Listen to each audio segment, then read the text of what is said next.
naudlot yung plot ni VP Sara Duterte na ipabaril yung sarili niya. Kaya nga nagja-jogging-jogging siya eh. Sara Duterte jogging. Oh. Sige nga, Sara Duterte jogging Congress. Kaya nga pinagbawalan siyang mag-jogging, di ba, sa Congress? Mga minamahal, naalala ninyo yun? O, eto. Eto, pakita ko sa inyo yung balita. Ay, Diyos ko naman, Sara Duterte. Gumagawa ka na ng kwento mo, hindi mo pa ginalingan. Diba? Ito, may balita. Yan Pakita ko sa inyo mga minamahal kung gaano katarantado itong si Sara Duterte. Nakita dyan, paano ba to? Yan, pwede ba, pwede ba mag-jogging? Unusual request from the Vice President Sara. Yan, pakita ko sa inyo. Ito, pwede bang mag-jogging? Nag-request si Sara Duterte. Naalala niyo yan? Pwede bang sige nga, ipakita natin ng yung hindi naka-reverse. Kasi naka-reverse yung camera natin Pakita natin. Naalala ninyo to, mga minamahal? Yan. Naalala niyo yan? Pwede bang mag-jogging? Unusual request from Vice President Sara triggers detained aides to transfer women's correctional. Gets ninyo? Naalala nyo? Sino yung nakakaalala? Sige nga, mag-comment dito mga minamahal. Sino yung mga nakakaalala during nung time na itong si Sara Duterte? Sabi nga ni Sara Duterte, meron daw threat sa kanya kasi 'di ba pumupunta siya sa sa kung saan naka-detain sa Congress, parang pinatayan daw sila ng ilaw. 'Di ba 'yun yung sinabi ni Sara Duterte? Pinatayan kami ng ilaw, parang may something na hindi maganda. So, gumawa ng eksena si Sara. Tapos, eventually, gusto na ni Sara Duterte na mag-jogging. Pa-jogging-jogging siya doon sa doon sa kung saan naka-detain itong si Zulaika Lopez. 'Di ba? Gusto niyang mag-jogging, like kung hindi ka ba naman bobo. Ito mga minamahal, no sugarcoating. Kung hindi ka ba naman bobo. 'Di ba may threat sa buhay mo, tapos gagawin mo magja-jogging ka? Sige nga, may threat sa buhay mo, tapos gusto mo mag-jogging ka. For what? Mga minamahal. For what? Gusto mong mag-jogging. For what reason? Kasi may nabalitaan na kaya nga tinransfer itong si Zulaika Lopez sa women's desk kasi itong si Sara may balak magpa-baril. Allegedly, mga minamahal, may balak etong si Sara Duterte na barilin or magpabaril siya para masabi na totoo yung threat sa kanya. Sino yung nakakaalala nun? Sige nga, basahin natin yung mga comments. The plan of Sara was a request to shoot Sara Duterte in Quezon City Jail by her security, allegedly member of Sara Army or All Duterte Unit Division of AFP established during Marawi Siege. Yung sabi ni Professor Moway. Di ba may nakakaalala sa inyo mga minamahal? Kasi that was the plan. Pero naudlot. Bakit naudlot yung plano? Mga minamahal, bakit naudlot yung plano? Kasi naamoy. Natunugan. Naamoy na yun yung plano. Kaya, nakitaan niya kasi ng parang ting, nakaisip si Sara Duterte ng ting, di ba parang ganun Naisip ni Sara Duterte na during that time na, di ba pinatayan nga sila ng ilaw kung saan nakadetain itong si Zulaika Lopez. Baguhin mo ba naman kasi bibisita ka anong oras na? Bibisita ka anong oras na? Alas 11. Bibisita ka anong oras na? Tapos, di ba, syempre, kailangan, tayo dito kung ano yung rules, dapat yung rules. Hindi di porket VP sa Vice President ka, pwede na lahat ng gusto mo. Di ba? Ganon, mga minamahal. Ngayon, ganito yung nangyari. Nakitaan ni Sara Duterte ng opportunity yung pagpatay sa kanya ng ilaw, di ba? Na parang threat. So, ngayon, nag-request siya na pwede bang mag-jogging? Nag-request siya dyan, pwede bang mag-jogging unusual request from VP Sara triggers detained AIDS transfer to Women's Correctional. Nagigets ninyo, yan yung nakapag-trigger kung bakit inilipat si Zulaika Lopez doon sa Women's Correctional Facility. Kasi yung plano ni VP Sara Duterte ay magpabaril para patunayan na totoo ngang merong threat sa buhay niya. Nang dahil lang sa pinatayan sila ng putang inang ilaw nung bumisita itong si Sara Duterte doon sa Congress kung saan nakadetain itong si Zulaika Lopez. Nagigets ninyo? Doon nagsimula yung threat kuno sa life ni VP. Doon nagsimula yung kwento nun. Yun yung dahilan. Kasi naudlot eh. Naudlot yung plano niyang ipabaril yung sarili niya sa kanang braso niya, 'di ba? Pinatayan daw, switch ay nasa loob ng kwarto. Yun yung problema eh. Professional moway, kung anong pa man yung pagbanggit ng pangalan mo dyan. Yun yung problema, gumawa ng kwento si Sara Duterte. Ngayon napahiya kasi siya. Sasabihin may threat, pinatayan lang ng ilaw, threat agad? Ha? Sige nga, paano naging threat? Pinatayan ng ilaw, naging threat agad. Tapos nakitaan niya ng opportunity na, yes, dahil ganito yung nangyayari, magpabaril na lang ako. Pero ang pagpapabaril ko dito sa kanang kamay ko, kaya nga, nag-request siya na mag-jogging. Anong kabobohan yun? Anong klaseng plano yun? May threat sa buhay mo, magre-request ka pa na mag-jogging dyan sa Congress. Ay yung napakalaki niyan eh. Magja-jogging ka pa dyan? Sige nga, may threat na sa buhay mo, magja-jogging ka pa dyan? Oh, sino yung ginagawa mong bobo? Ikaw yung tanga-tanga dito. Dahil nga, nasupalpal ka, kaya nga galit siya eh. Bakit nilipat mo si Zulaika? Parang nagagalit siya. Anong karapatan ninyo para ilipat si Zulaika Lopez ng ibang facility? Dapat dyan lang, nabibisita ko siya.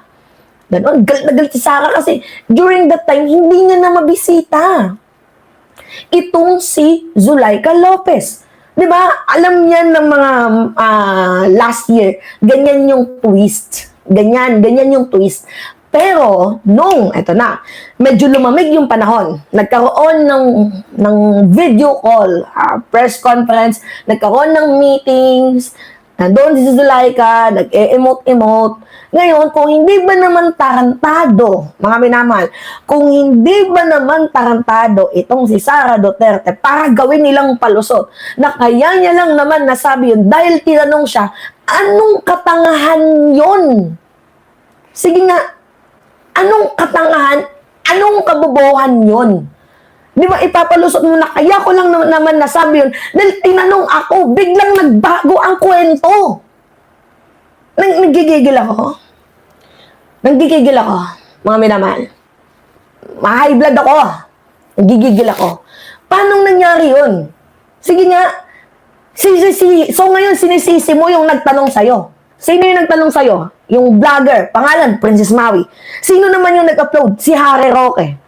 Na pinagmumuhang putang ina ninyong lahat. Diba? Sino yung nag-upload? Sino yung nag-upload doon? Si Harry Roque. Ngayon yung punto, bakit nyo pinapaikot-ikot? Bakit nyo binabaliktad? Bakit ang dami nyong tanong?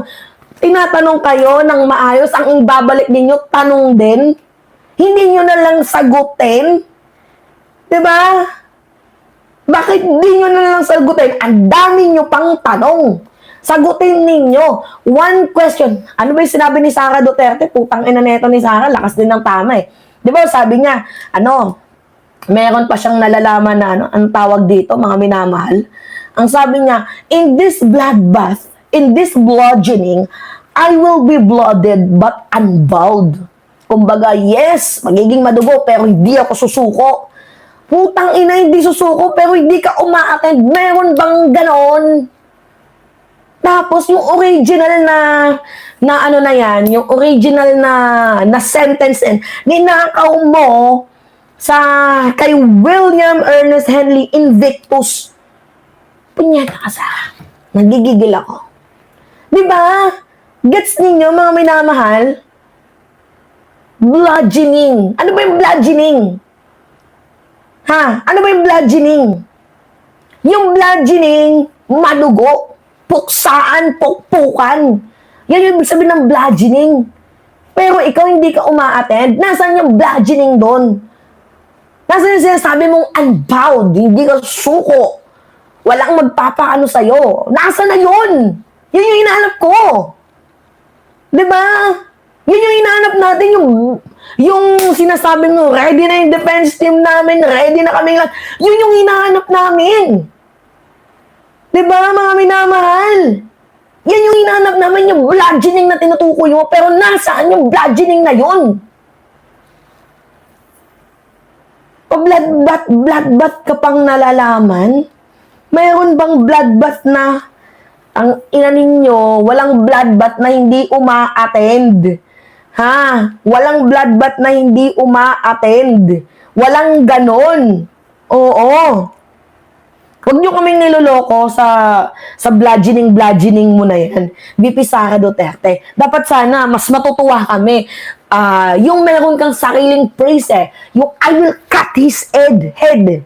Di ba yung ganon? Yung ginawa mo kay, statement mo kay former President Marcos Sr. na, ay kay PBBM na, I will cut his head. Dapat yung ganon yung meron kang sariling sentence mo. Kaso yung ginagawa mo, nanggagaya ka. Tapos hindi mo mapanindigan, hindi mo mapatunayan, wala. Paano yun? Paano nangyari yun? Sige nga. May nag-comment, magaling mangopya kaya naging abogada. Hindi ko nga alam kung abogada ba talaga yun Mayroon bang abogada na, nagpa-press con? Utang na ina, akala ko. One sentence, no question. Sabi niya, one sentence, no question. Nagpa-press con ka pa. So, takot ka sa mga nag-i-interview? So, bloodbath ba yung mga reporters dyan na magtatanong? Parang feeling mo, ikaw yung, parang iniisip ni Sara Duterte na nasa isang movie. Gets niyo mga minamahal? Iniisip ni Sara Duterte na para siyang nasa isang pelikula na siya yung bida, tapos yung mga villain, di ba, yung mga kontrabida, sila PBBM, yung admin, putragisan, ikaw yung kontrabida dito sa ating administrasyon. Dahil ikaw yung hindi na nga nakakatulong, ikaw pa tong pabigat. Gets mo? Sige nga, parang gusto mong palabasin na kontrabida kayong lahat. Ginigipit niyo ako, iniipit niyo ako. Walang nangiipit sa'yo kung uma-attend ka. Walang nanggigipit sa'yo. May nagsabi, psychopath, may autism yan si Sara. Baliw! Alam niyo yung sabi ng doktor? Meron si Sara Duterte ng sakit na narcissistic personality disorder. Ano yung narcissistic personality disorder? Yung feeling niya, siya lang yung dapat pinapakinggan, yung siya lang yung above the law, yung feeling niya yung prag. Gets ninyo mga minamahal? Sabi nga niya super bagyong Inday. Narcissistic talaga yan si Sara. Siya lang magaling at tama, sabi ni ordinary person. Kakanood mo yan ng Netflix. Sabi dito ni Professor Moe, kaka-Netflix ni Sara, kaya dapat ipatawag si Lorraine Badoy kasi siya nagpatay ng ilaw nung nagbanta si Sara Duterte. Dapat nga pati din si Celis lahat ipatawag. Tapos, sinong tanga? Ito gago to si Robin Sasabihin ni Robin Padilla, dapat ipa-authenticate yung video. Yung, ano yun? Di ba may sinasabi si Robin, dapat daw ipa-authenticate yung video. Ipa-authenticate daw, mga minamahal. Putang ina mo, available online yan. Paano? So, sinasabi mo na fake? Robin, sinasabi mo na AI? Sige, nagigigil ako, mga minamahal. Na, alam niyo yung galit ko mula ulo hanggang paa talaga. So, sukdulan yung galit ko sa ibang mga senador na naglo-lawyering kay VP Sara Duterte na imbis na itama ang mali, dinadagdagan pa nila ng pagkakamali. Kaya tingnan ninyo, umabot sa punto na kahit wala namang alam si Zuleika Lopez dyan sa impeachment na yan, biglang nasama, biglang nasampina. Ob-ob nga, naghahanap daw ng file, live stream ginawa. Robin Padilla. Robin, makinig ka. Robin, makinig ka. Meron ka bang kulanteng? Hindi Robin, I am just asking. Meron ka bang kulanteng sa pag-iisip, Senator Robin Hood Padilla? Nag-iisip ka ba ng maayos? Tapos kino-question mo yung credibility nung nagtanong. Kino-question, mga minamahal, ni Robin Padilla yung credibility nung NBI agent ba? Yun yung nag-authenticate. Putang ina mo, tinatanong mo yung credibility ng isang mataas na tao na sobrang taas ang narating bar passer, ganyan, Eklabush Kineme. Tapos ikaw, ano yung credibility mo? Isa ka lamang artista pang comedy. Bakit mo pinapayagang magsalita yan dyan si Robin Padilla? Panihan ng mood Hulog ka ng langit! Ano ba itong mga nagsisilabasan sa akin, mga minamahal? Ito, pakita ko sa inyo Nagigigil ako dito kay Robin Padilla. Doon pa lang sa puntong tatanungin mo ang credibility ng isang tao. Ikaw, ano yung credibility mo? Tingin ni Robin Padilla, technical siya sa computer. Yung witness, cybercrime expert. Yan nga yung kabobohan ni Robin Padilla. Alam niyo, pag-usapang Robin, wala na talaga tayong maaasahan. Mahina talaga yung kokote. Alam niyo, ngayon ko lang na-realize na pwede palang mabuhay ang tao kahit walang utak.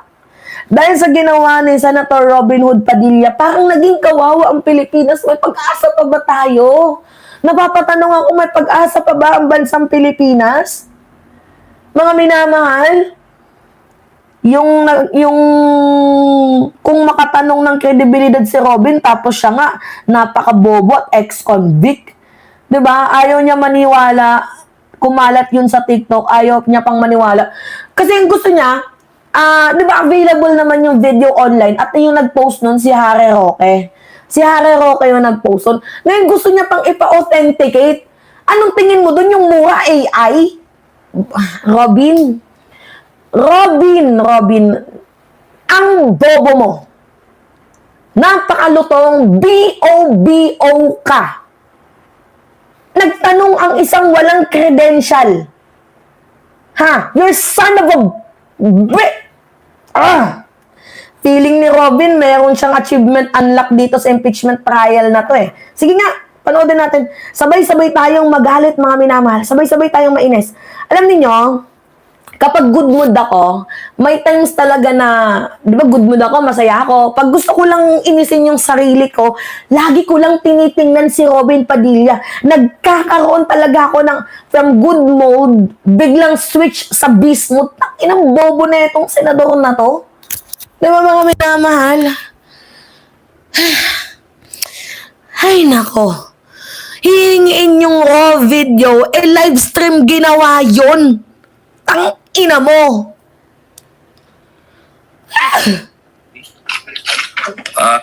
Nais ko lamang po magtanong sa ating saksi. Ginoong saksi, kanina po kasi habang nagkakaroon ng pagdinig, ako po'y laging iistorbo dahil tuwing may itatanong, mag-o-object, medyo magulo po Pwede po bang sagutin po ninyo ako dahil noong pong February 5, ang sabi po dito ay insufficient po yung na hindi dapat makarating na sa preliminary investigation. Tama po ba? February 5 po yun? May certification, sir. Yes, Opo. Tapos nung February 14, naging sufficient na for conduct of preliminary investigation. Nasagot po ba yung 7 na sinabi dito na para, ang sinasabi po kasi dito nung February.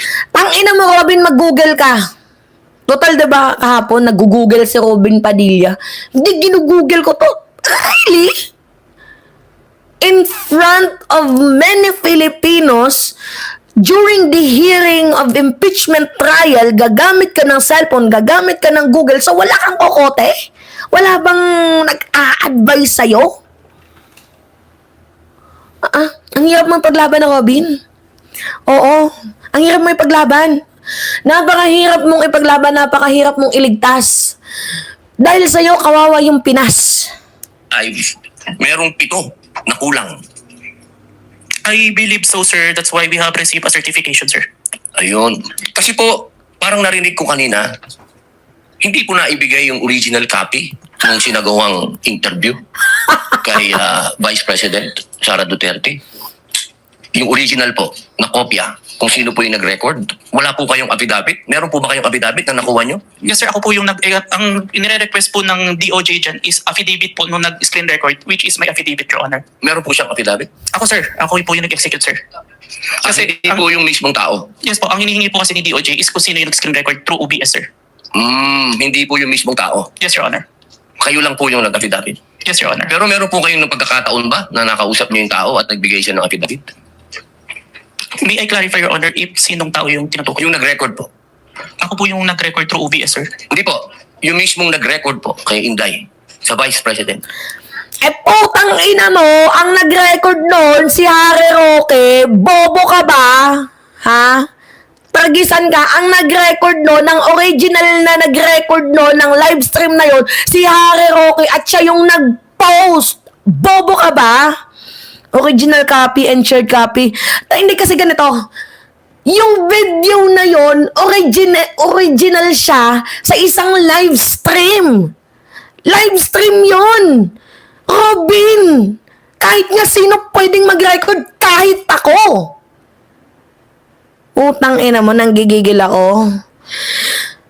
Gusto niyang hingin yung original na raw video, yun na nga eh. Available yun online. Bobo ka ba? Nakausap niyo po ba? Yung raw file po. Kasi napakahalaga po nun. Kasi doon po natin malalaman kung original ba o hindi. The video... Nanggigigil ako. Pigilan niyo ako, mga minamahal. Live stream yon. So, paano mo makukuha yung original? Live stream yon. Para akong atakihin neto sa puso. Yung original kay Meta at kahit sino available na pwedeng kunin yon. Dati ka bang addict? Nag-iisip ka ba? Na-high blood ako sa'yo, Robin. Robin, mag-download ka. Total, nag-google ka, diba? Mag-download ka. Yun, makukuha mo original copy. Yung maliit, you are bending the law. Sa madaling sabi. You are bending the law. Robin, tigil mo na yung kahimangan mo. Tigil mo na yung kabobohan mo. Robin, please lang. Pumunta ka kay Mike Zuckerberg. Doon mo kunin yung original video. Bobo ka kasi. Yan yung problema sa'yo eh. Nauuna yung talak kaysa sa paghanap ng ebidensya. Nandiyan na, kumbaga kunyari magmura ako. Putang ina mo, Robin, napaka-bobo mo. Ngayon, ang dami nanonood sa atin. Almost 1,000 plus yung viewers natin ngayon. 1,000 plus yung viewers natin. 1,149 yung viewers natin. So ngayon, kung hihingin mo yung original na video, manggagaling mismo kay YouTube. Pupunta tayo doon sa ibang bansa. YouTube, pahinga-hinga na original video. Ako yung nagsalita. Yung mga viewers, pwede na lang i-record. Nanggigigil ako. Wala akong ibang gustong sabihin. Nanggigigil ako sa'yo, Robin. Gigigil ako, bobo ka. Itself, sir, is publicly available. That's why I performed the recording, sir. Opo. Pakisagot na lang po, mahal na saksi, kung nakuha niyo po ba yung original. Yung original, hindi po yung galing sa internet. Paano hindi manggagaling sa internet? Salamat po. Paano hindi manggagaling sa internet? Live stream yon. Tanga ka ba? Tanga! Bobo hindot! Tanga ka! Nanggigigil ako. Thank you, Senator Judge Padilla. Senator Judge Zubiri, you are recognized, sir. You have 2 minutes. Maraming salamat to our presiding officer. Magandang hapon po, Sir Witness. Good afternoon, Your Honor. Afternoon, gusto ko lang magtanong, clarificatory questions lang po ito. Dito ba sa ating bansa, dahil tinatanong ko po ito sa inyo, dahil kayo po investigating body, sa ating bansa, meron bang specific law pagdating sa mga banta sa Pangulo, Pangalawang Pangulo at kanyang mga successors? Or yan ba'y pasok lang sa grave threats, which is applied sa lahat? Applicable sa lahat ng tao? Based on my personal knowledge, sir, it's only on the grave threat, Your Honor. Which is applied to everyone, if I'm not mistaken. No? Kasi sa batas sa Amerika, sa Estados Unidos, meron po tinatawag na number 18 under the United States Code, Section 871. There is a specific law na pinagbabawal po itong mga threats to the President, Vice President, and its successors. May jail time po ito at may fine na malaki. As a matter of fact, dito sa panahon ni Pangulong Trump, marami na po silang kinasuhan at hinabla at napasok sa kulungan dahil sa paglabag nitong batas na ito. At Secret Service po ang sumasagawa ng investigasyon. Sa atin ba dito, ang NBI ba ang nabigyan po ng kapangyarihan para gawin itong investigasyon under your new NBI code? Under our law, sir, the new NBI law, included po yung investigation to the threats to the life of the President, the Vice President, the Speaker, the Senate President, and the Supreme Court, sir.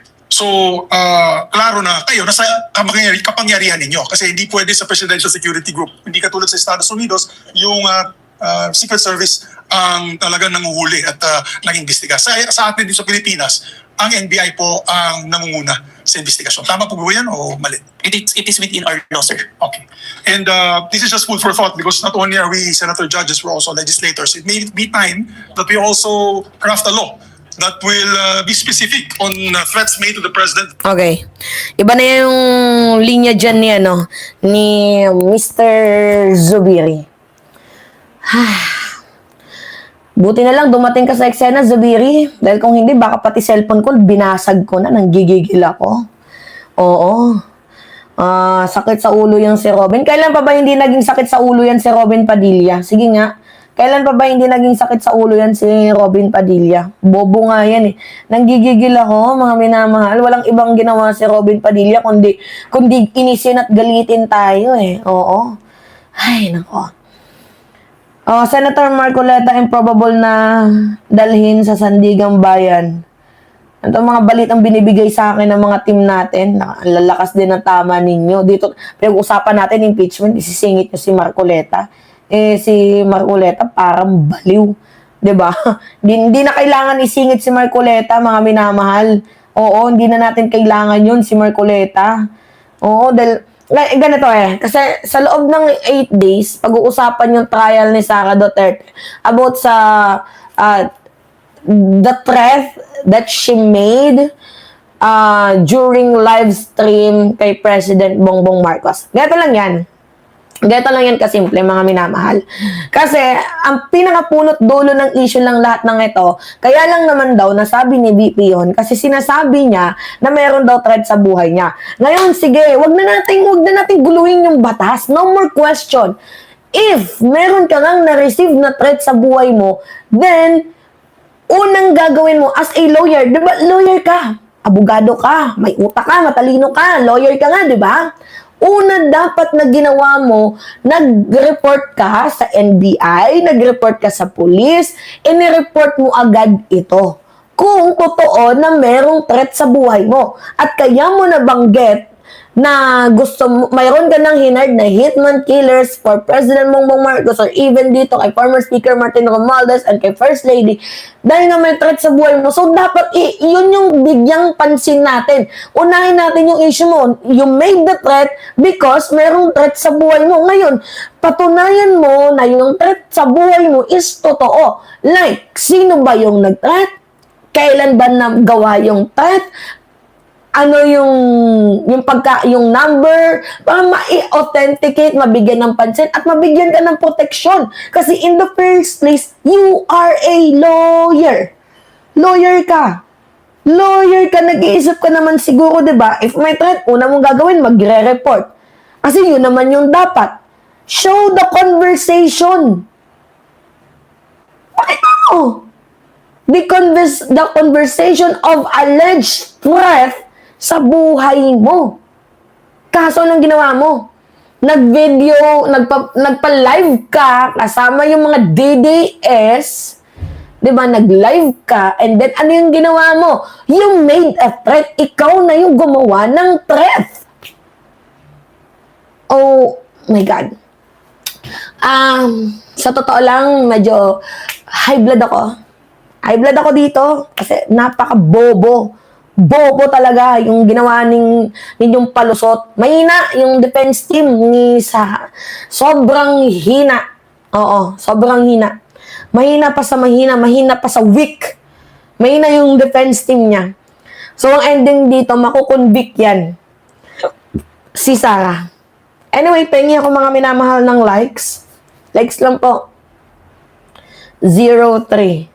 Diba? 03 na sila. Mga mahina 03. Hindi sila nakapuntos. 03. Pengi po ako mga minamahal ng likes. At sa 1,000 plus na viewers natin dyan, pengi ako ng likes. Likes lang po dahil napakahalaga ng likes ng Erwin Amos para po supportahan ng ating vlog. At mamaya magla-live din po tayo. Lily Mosende, shoutout sa'yo. Evil is necessary, shoutout sa'yo. Si Professor Mode, shoutout sa'yo. Ingat mga kababayan.